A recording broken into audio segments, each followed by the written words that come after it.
Hello there, this is Rom Wills coming back at you with yet another couch video. Book review. Reflections of an Anxious African American Dad by his brother Eric L. Hurd. And also personal thoughts on Black fatherhood. So the first part of this is going to be a review of this very wonderful book. I'm gonna tell you what. As a writer, I appreciate it because this book is a memoir. It's a brief memoir, an autobiographical memoir of Eric Hurd's early life. And this is a brother who's an engineer and everything, raised in a military family, and he had some stuff he wanted to share with his son of how he was interacting with him. So he did this in the form of a book, and there will be future books according to Brother Hurd. And the thing is, he wanted to let his son know what he had gone through, which is why he treats him a certain way, is raising him a certain way. And I'm gonna tell you what, as a writer, people don't realize, people just think I just write the relationship books, but anybody who really knows me know I have works of fiction as well. I've written several essays for shout out O'Shea Duke Jackson, the Negro Manosphere. And my main thing is still writing. And actually, that's still my main form of income are my books. And people don't realize that. So I'm looking at this. When I'm reading this, I'm not even just looking at the story and how he presented everything, which is very good, but it's very good how he wrote it. I mean, he actually has a future as a fiction writer, in my opinion. Because that's when I first started going in, I thought it would be more essay-like, but I was like, wait a minute. I like how he doing this, how he described things and how he presented his story, because it brought you into the story, which is what a writer needs to do. You need to start thinking, oh, you're there, how he described little things. He does have a future as a fiction writer. He really does. And it was very good. It was very excellent for a first piece of work, too. Very excellent writing, because it drew you right in. All of a sudden, you're interested in the story.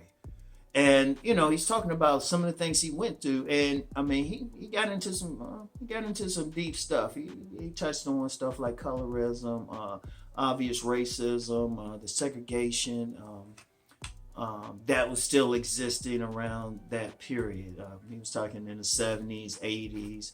He even touched on the advent of crack in his community, and I was just like, oh, okay, it's drawing you right in. And it's a very good thing, because he's letting his son know, okay, this is what I went through. And that's very important to understand, because we can't just look at older generations and say they do this and that and wonder why. And talking about, well, yeah, it's new and stuff. You got to understand what they went through, because what they went through affects what we go through now. And what we're doing now is going to affect future generations. So you have to say, okay, why are they thinking like this? Why are they doing this? And it was something. It was just and there's a lot of little nuances that he shared. It was like, okay, this is a heartfelt memoir, and I highly recommend this. I highly recommend this, particularly coming from an African American dad in this current environment. So there's a link for it in the description box. I give it 5 stars. I highly recommend people. It's not even so much as supporting this brother. It's not even so much as supporting. Of course, that's a part of it. But the story he's telling, this ain't some gangster thing or what they call urban fiction or some stuff that isn't dealing with reality. He shared the reality he faced coming up in order to help his son, in order to give his son a perspective. That's what a father's supposed to do. Now, that's the first part of it. Get this book. Get this book. The link is in the description box. All right. Support this brother. And also mainly understand his story. Understand his story. Even if you're not African American man or an African American father, you need to get that perspective. All right. So that's the first part of this. That's the first part. But then I say personal thoughts on Black fatherhood. And one of the reasons that I even wanted to do a review of this book, because I'm gonna be real, a lot of people hit me up about some stuff, and I'm like, oh, I'm not really into it. But you talking fatherhood, because y'all might see me, doing my car videos, clowning a bit, joking, y'all might see me on IG or something. I'm doing the inspirational stuff, but then I'm in some like store or something checking out some shoes. But if you notice on my IG, most of the pics I have are not of me and some young lady, but of me and my sons. See, one of the things is I'm an African American father. I'm an African American father. I have 2 teenage sons. And I always joke around that they're my pimps. Because I say most of what I do is for them. Most of what I do is for them. Most of my extra money goes for them. Taking them out, they eat. Taking them out to restaurants. My youngest son, he always has the itinerary whenever we spend together. I mean, he had it written down. Okay. He's like, okay, we need to go here. We need to go here. Oh, I need to get some pants here. I was like, beauty of him is he will work for most of his stuff. I'll get him the big stuff. He'll work for his little stuff. He spend his own money on his little stuff. My oldest son, though, he's a miser of his stuff. He'll be a millionaire by the time he's 30. It's just from saving money. But the thing is, as a Black father, your whole perspective changes because you realize you have responsibility, especially over young men. With daughters, that too. Because I've seen some dudes who are straight thugs. Like real true to the game, got prison record for assault type of thugs. And then when they get that baby girl say, hey, daddy, tea time. And you get this guy who probably just pistol whipped somebody up there with his like, all of that. But that's a fatherhood thing. And let me be clear on something, because sometimes if I bring up Black fatherhood, somebody just say, oh yeah, deadbeat dads and stuff. The Center for Disease Control, the CDC did a report and said Black fathers were the most involved fathers in the country. They did it, the CDC. So it's there, even if they ain't married to the mother. And I've known some dudes, they had kids, weren't married to the mother and would still hang out. I knew one dude, he didn't even like the mother, but he still stayed in the home with the mother and the child because he said if his daughter woke up in the middle of the night scared, he had to be there. So, and it's something. Now, I'm going to say, people can talk about universal fathers, but now Black fathers, and y'all know I don't really go political, but I'm about to get political. We got worried now, collectively, about our sons being shot out here by some dumbass cop. Yeah, I said it. And this ain't the good cops. There's plenty of good cops out there. I've had family members who are police officers, and I respect them. But you get some other ones who are trigger happy. And, you got to worry about some Black kid, being shot, or your kids being shot, and they might just be holding a candy bar or something. Or just turn around just in the wrong place. I even had an incident one time.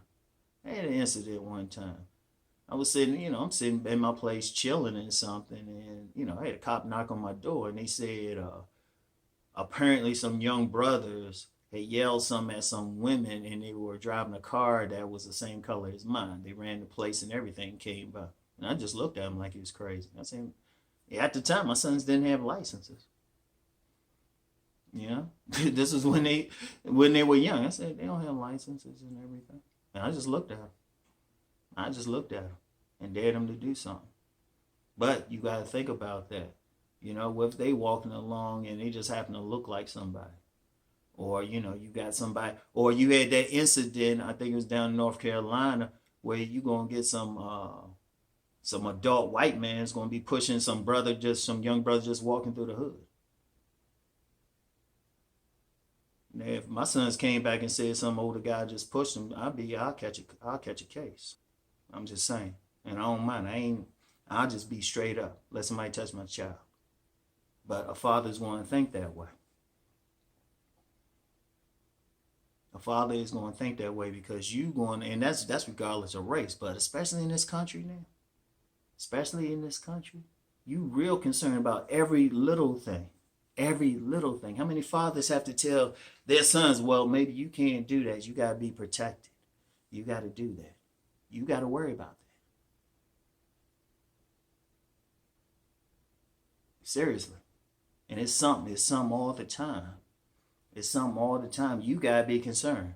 Especially as a black father, you got to be worried about your children out here, especially if you got black sons. Especially if you got black sons. You know? When his brother, he wrote this book, I can feel that concern in the first chapter.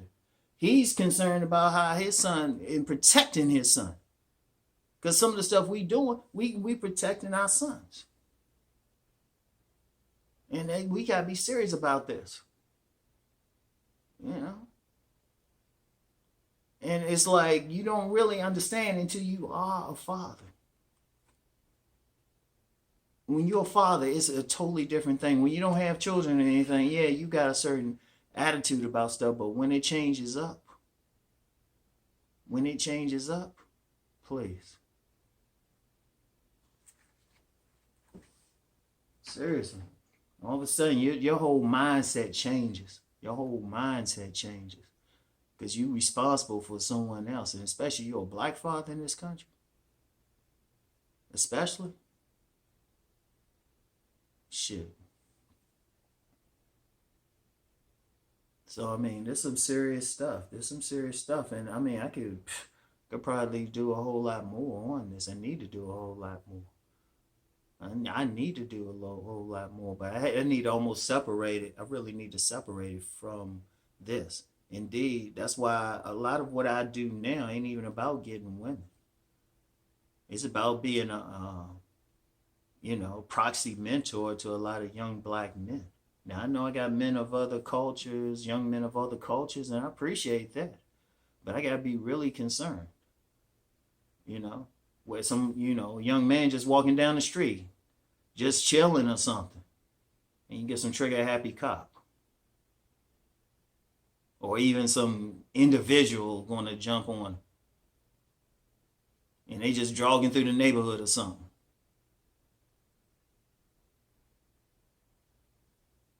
Nah, you got to be concerned about all of that. But, well, I was going to add something else. I'll keep that private.